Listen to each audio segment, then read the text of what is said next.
किसका कितना ज़र्फ है, किसका किसका कितना ज़र्फ है, किसका कितना ज़र्फ है, हो जाएगा ये फैसला भीड़ में चांदी के सिक्के जब उछाले जाएंगे।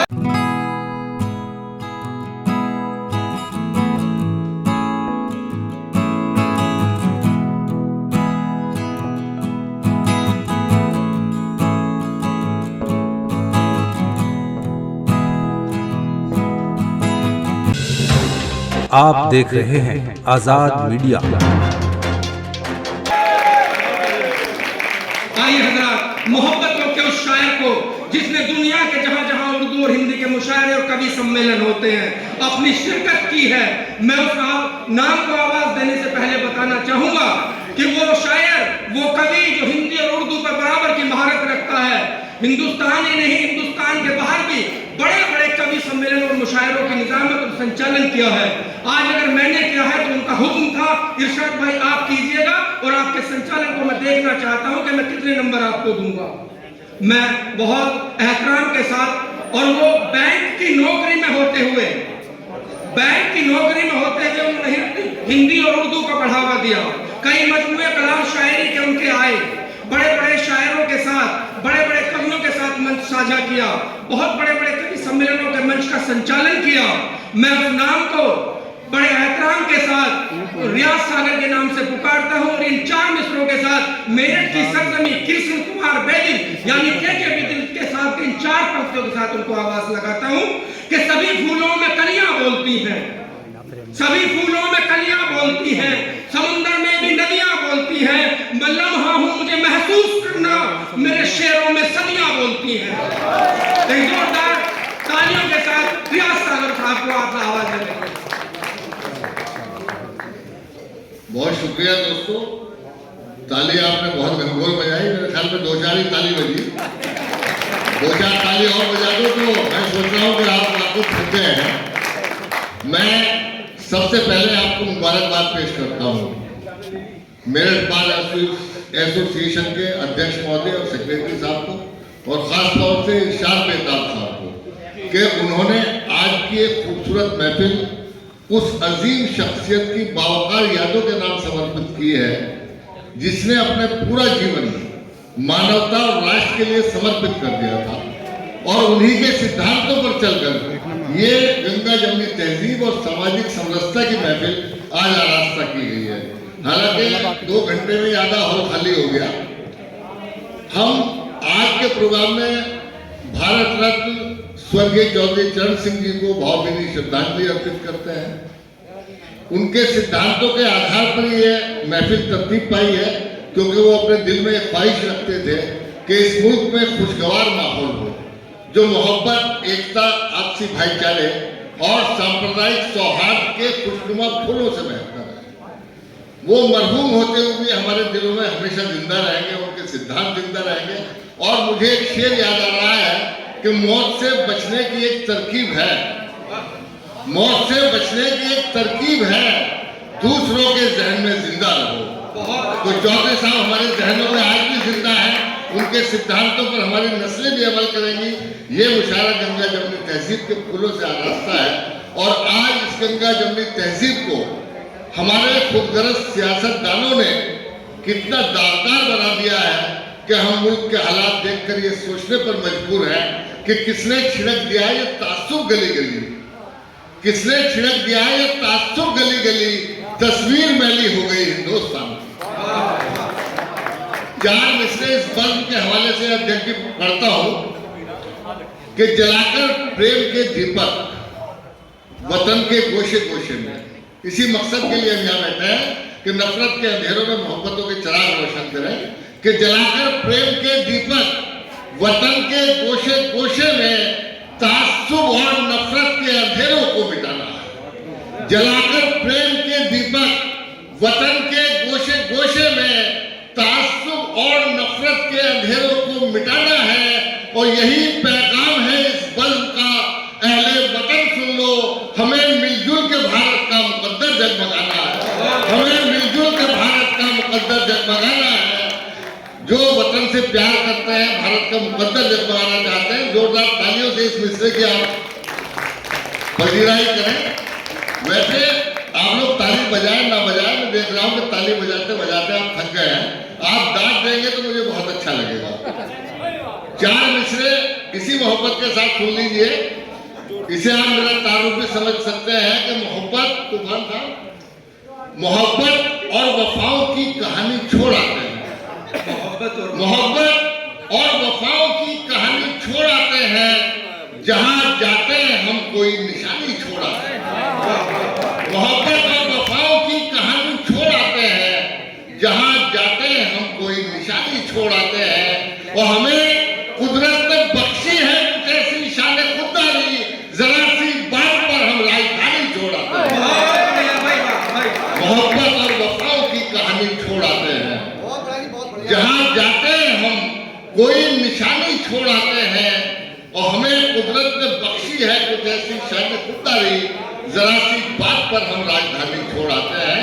और 4 मिसरे और मुलाहिजा फरमा लें। आज मुल्क के हालात ये हो रहे हैं कि संविधान की भी धज्जियां उड़ाई जानी है, जबकि हम संविधान के 75वां जश्न मना रहे हैं। संविधान के लागू होने का 75 साल जश्न मना रहे हैं, लेकिन संविधान को कहां कहां रोका जा रहा है। आप लोग सब वकील हैं, आप लोग जानते हैं। 4 मिसरे यूं अर्ज करता हूं कि मसलों की इस तरह अब हल निकाले जाएंगे। मसलों के इस तरह अब हल निकाले जाएंगे। आईनों के शहर में पत्थर उछाले जाएंगे। अगर आप इस शेर तक पहुंच गए तो मैं समझूंगा कि वाकई आप सारे बहुत अच्छे अब हल निकाले जाएंगे। आईनों के शहर में पत्थर उछाले जाएंगे। और हमने सोचा भी न था आएगा ऐसा वक्त भी। आप लोग जानते हैं आईन संविधान को कहते हैं। हमने सोचा भी न था आएगा ऐसा वक्त भी, ज़ाब्ते आईन के सब तोड़ डाले जाएंगे। हमने सोचा भी न था आएगा ऐसा वक्त भी, ज़ाब्ते आईन के सब तोड़ डाले जाएंगे।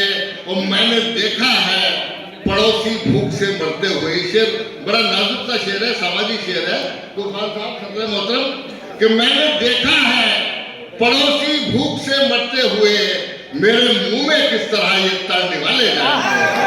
मैंने देखा है पड़ोसी भूख से मरते हुए, मैंने देखा है पड़ोसी भूख से मरते हुए, मेरे मुंह में किस तरह ये तड़ने वाले जाएंगे।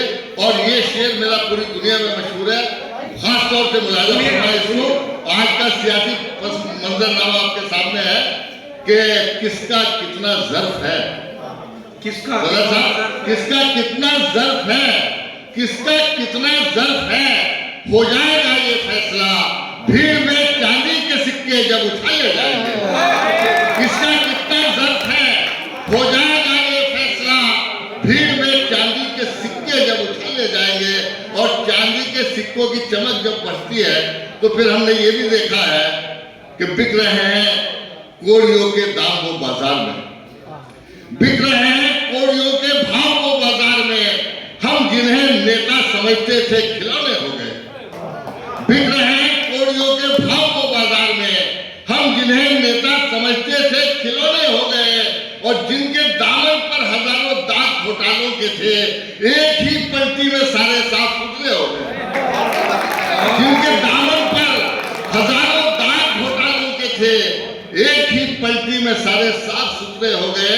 और इसी पस मंजर में 4 मिसरे इसी मोहब्बत के साथ सुन लें कि अब सियासत बन गई है एक तवाइफ बेहया। ये शेर सुनिए। अब आज यही हाल है। आप पढ़े लिखे लोग हैं, सब अहले इल्म का मजमा है। मेरी बात से इत्तेफाक करते हो तो एक बार जोरदार तालियों से मिसरों की पजीराई करना कि अब सियासत बन गई है एक तवाइफ बेहया। नित नए आशिक बदलती है कपड़ों की तरह। अब सियासत बन गई है एक तवाइफ बेहया। नित नए आशिक बदलती है कपड़ों की तरह। और बेज़मीरी दीदनी है आज अपने मुल्क में। रहनुमाए कौम बिकते हैं खिलौनों की तरह। रहनुमाए कौम बिकते हैं खिलौनों की तरह। और अभी मुझे बेताब भाई ने शेर याद दिलाया। आप लोग कितनी ही बहस कर लें, लेकिन अगर जज ये सोच के बैठ गया कि मुझे यही फैसला करना है तो आपका कुछ नहीं होने वाला। एक शेर मेरा है उससे पहले एक शेर और बर्दाश्त करना पड़ेगा आपको कि समंदर तो दिखाता ही रहा दरिया दिली अपनी, समंदर तो दिखाता ही रहा दरिया दिली अपनी, मगर कतरे समंदर से बगावत पर उतर आए और अदालत से वहां इंसाफ की उम्मीद कैसे हो, अदालत से वहां इंसाफ की उम्मीद कैसे हो जहां मुंसिफ मुजरिम की हिमायत पर उतर आए, अदालत से वहां इंसाफ की उम्मीद कैसे हो जहां मुंसिफ मुजरिम की हिमायत पर उतर आए और हमारे आपसी झगड़ों को देखा तो पड़ोसी भी हमारा घर जलाने की शरारत पर उतर आए। अगर मैंने शेर आहिस्ता से पढ़ दिया तो इसका मतलब ये नहीं कि शेर कमजोर है। अभी देखिए हिंदी और उर्दू के हवाले से मेरा परिचय कराया गया। तूफान साहब जब शेर पढ़ रहे थे तो एक साहब ने आवाज दी कि साहब आपको बड़ी समस्याओं से घिरे हुए हैं। तूफान साहब समस्याओं से इसलिए नहीं घिरे हुए कि उन्हें कोई समस्या है, वो इसलिए घिरे हुए हैं कि वो आपको चैन की नींद सुलाना चाहते हैं। बहुत बढ़िया। एक शेर में उनकी नजर करता हूँ कि रात भर जाग के देते हैं सड़क पर पहरा, रात भर जाग के देते हैं सड़क पर पहरा, तब कहीं चैन से ये सारा शहर सोता है।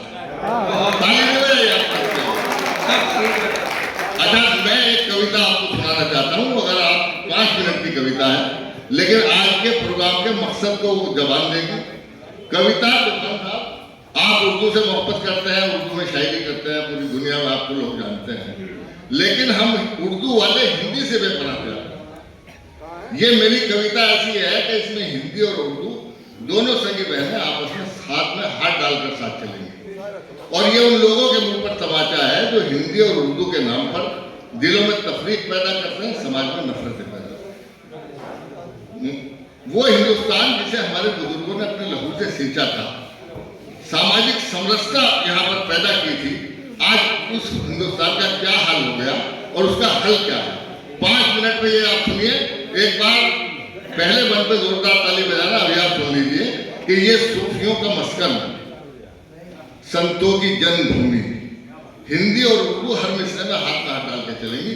ये सूफियों का मस्कन, संतों की जन्मभूमि, गौतम कृष्ण नानक चिश्ती की कर्मभूमि। ये सूफियों का मस्कन, संतों की जन्मभूमि, गौतम कृष्ण नानक चिश्ती की कर्मभूमि, अमनो अमा की धरती, इंसानियत का गुलशन, सदरंग वर्ग गुल से महका था जिसका दामन और दुनिया ने जिस चमन को रस के जिना कहा था, उस गुल सिता को हमने हिंदुस्तान,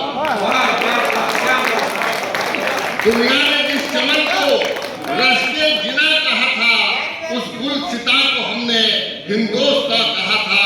अरे हिंदुस्तान वो जिसमें बहती थी प्रेम गंगा थी, हिंदुस्तान वो जिसमें बहती थी प्रेम गंगा, हिंदुस्तान वो जिसमें लहराता है तिरंगा, हिंदुस्तान वो जिसका सम्मान था जहां में, कल एकता में जिसको अभिमान था जहां में, अफसोस इस चमन को किसकी नजर लगी है और क्यों ये पवित्र धरती घुट घुट कर रो रही है। तालियां कमजोर है आपकी, अगर आप ताली बजा के सुनोगे तो मैं पूरी नजर सुना दूंगा। अगर आपको लगता हो कि मेरी कल्पना और आपके विचार दोनों का तालमेल है तो इसको कविता समझना। आपके मन की बात कह रहा हूं तो मुझे नवाजिए। अफसोस इस चमन को किसकी नजर लगी है, क्यों ये पवित्र धरती घुट घुट कर रो रही है। अरे सौहार्द का वो सपना, सद्भावना की बात, सौहार्द का वो सपना, सद्भावना की बातें, वो शांति के नगमे, वो प्यार के तराने तब्दील हो चुके हैं नफरत की बोलियों में। मानवता चीखती है दानव की गोलियों में। अरे सन्नाटा, खौफ, दहशत हर सब छा रहे हैं, घर के चिराग ही अब घर को जला रहे हैं।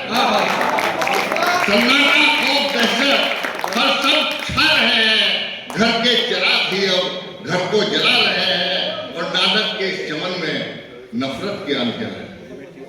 ये मुल्क नफरत के सारे नहीं चलेगा, ये दुनिया नफरतों की आखिरी स्टेज पर है। इलाज इसका मोहब्बत के सिवा कुछ भी नहीं है। नानक के इस चमन में नफरत की आंधियां हैं, नेहरू के शांति वन में भड़की चिंगारियां हैं, गांधी के इस वतन में लड़ते हैं भाई भाई, आजाद की जमीन पर रुसवाइयां हैं छाई। अरे तुम ही बताओ लोगों क्या दोष है हमारा, तुम ही बताओ लोगों क्या दोष है हमारा, क्यों टूटने लगा है अब अपना भाईचारा। कश्मीर जल रहा है, मणिपुर है सुलगता, नफरत का एक लावा हर दिल में है धधकता। महंगाई, भुखमरी और बेकारी बढ़ रही है, लेकिन ये जनता मंदिर मस्जिद पर लड़ रही है। महंगाई, भुखमरी और बेकारी बढ़ रही है, लेकिन ये जनता मंदिर मस्जिद पे लड़ रही है। अरे नफरत की ये दुकानें अब बंद कर दी जाए। अगर विश्व गुरु बनना है तो नफरत की दुकानों को बंद करना होगा, सामाजिक समरसता के साथ देश चलेगा। नफरत की ये दुकानें अब बंद कर दी जाए, सब लोग मिलके आओ ये शेर गुनगुनाए हैं कि मस्जिद अजीज हमको, मंदिर भी हमको प्यारा, मस्जिद अजीज हमको, मंदिर भी हमको प्यारा, लेकिन है सबसे पहले हिंदुस्तान हमारा। तालियां बहुत कमजोर है, पीछे वाले नहीं बजाना मिलता। आपके मन की बात अगर कह रहा हो तो बस आखिरी समय की मोहब्बत से सुन ले कि मस्जिद अजीज हमको, मंदिर भी हमको प्यारा, लेकिन है सबसे पहले हिंदुस्तान हमारा। और ये आखिरी में मुलाहिजा करें कि नफरत, आओ फिर इस वतन को गुलजार हम बना दें, आओ फिर इस वतन को, ये आपके इस मुशायरा कवि सम्मेलन का पैगाम है कि आओ फिर इस वतन को गुलजार हम बना दें। नफरत की वादियों में उल्फत के गुल खिला दे। तूफान साहब मोबाइल में कुछ नहीं है,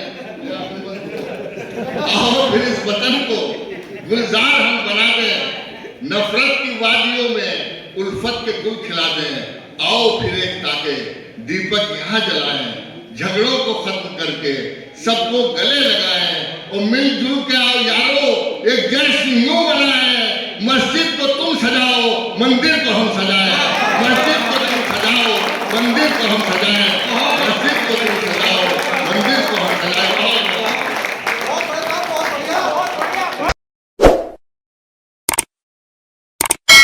इस मुशायरे में शामिल दीगर शोरा हजरात को सुनने के लिए हमारा चैनल सब्सक्राइब करें।